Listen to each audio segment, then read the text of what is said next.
Hello friends नमस्कार। तो माछ मुंड आउ बुट डाली रे आज गोटे रेसिपी बनैबी जोटा कि आपण मैंने मुढ़ी घांट बोली कहते। तो प्रथमतः मु तेल गरम करी पकई देइछली किछि काटिकी रखिथिबा आलू। तो आलूटा भल कि छाणीबार थिला मोर।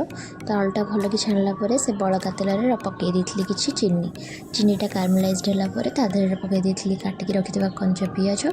तो पियाज टिके लाल होला परे ता देहरे मु ऐड कर देइछली किछि लंका गुंड आ किछि हळदी गुंड। तो सेटा पकई देला परे तापरे मु बाटिकी रखिथिबा मसलाटा को ऐड कर देली।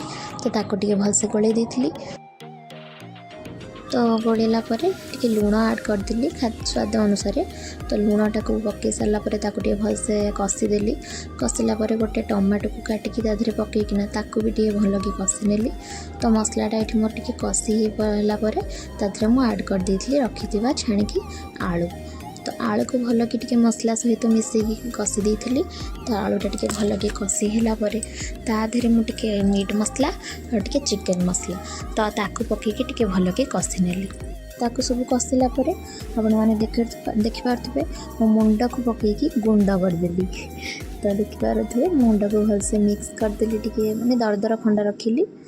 तो रखला परे सेटा टिके भल के कषिदेली।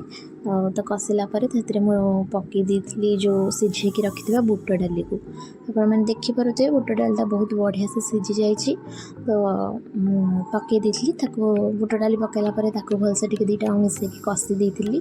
तो कषिला परे टिके बुट डाली जो पानी थिला सिझा पानीटा से ऐड करिकी ताको घोड़ीकी रखी देइथिली किछि टाइम फुटिया पे। तो सेटा मोर फुटिकी रेडी हो जाइथिला। आपण माने देखि पारुथिबे आउ खाद्य माने बहुत ही टेस्टी थिला। आपण माने आपको रोटी सहित खाई परिबे कि भात सहित भी खाई परिबे। तो बहुत टेस्टी थिला। तो तापरे मु नै आसली मो झियो को खुआइबाकू तार सिझा अंडा और भात डाली।